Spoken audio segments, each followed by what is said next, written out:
For those of you that don't know me, I'm Matt. Matt Goodchild. Best man. First of all, I'd like to thank you all for being here today to congratulate Ron and Charlotte on their wedding day. As most of you know, I'm a very shy and reserved person. So to help me with my speech, I called him some very handy backup in the name of Darren Glover. One of the best tips he gave me, which is working so far, was to imagine my audience naked.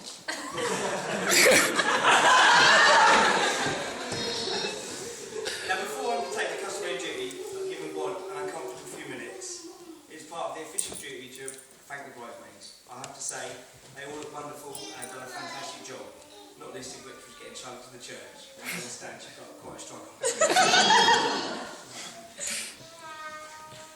Our bridesmaids today are only eclipsed by Charlotte herself. I'm sure you all agree it's absolutely stunning. Apparently, as best man, I'm supposed to raise a toast to the important people that have been here with us today. Thank you. So if you'd all like to raise your glasses to the bar staff. They say a good best man speech is like a miniskirt. Short enough to be interesting, but long enough to cover the essentials. So here it goes. It was a great privilege to be asked by God to be his best man, and I obviously accepted the offer without any hesitation. And the first thing I thought of was planning a stag do. I was wondering why he asked me to do this. Maybe he thinks I'm thick-skinned.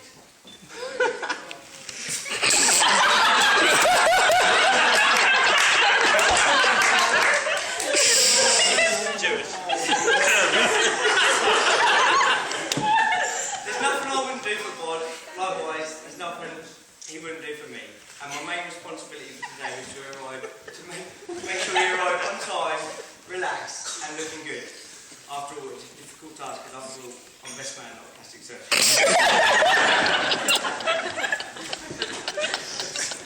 What can I say about that one? He was born on Friday the 13th of July, 1984. I tried to link this to some major world event, but nothing of importance happened that day. I was informed by the staff of the hospital where he was born, they still refer to that day as Ugly Friday.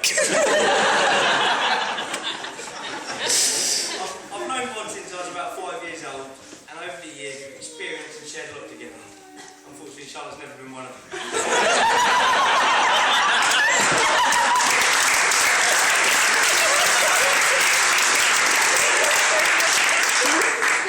When we discovered alcohol around the age of 14, for some strange reason we've always said to each other that we'd be bad boys for life. But on some occasions it seems he doesn't want to stick to that motto with his driving skills.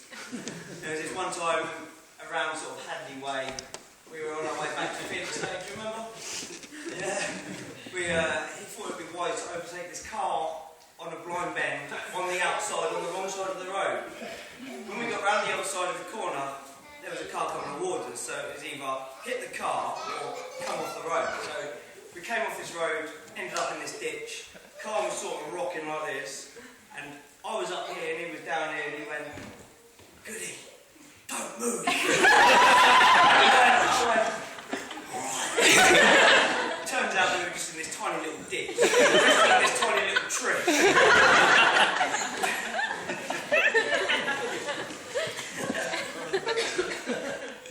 God's been a great mate to me and the rest of the group, and I'm sure they'll all agree with me. But he's been even better to Charlotte, and I'm sure he'll make a great husband and family man, and I wish him all the best for the future.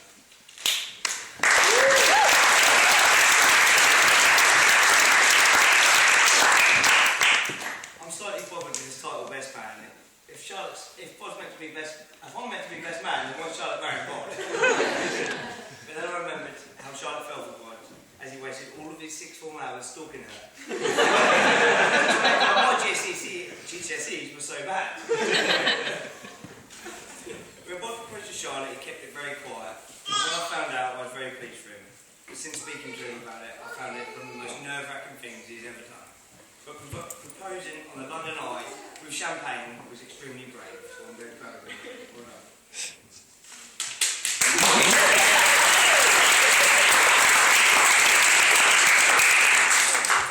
Charlotte's parents must be thinking how quickly time has passed since she was a baby.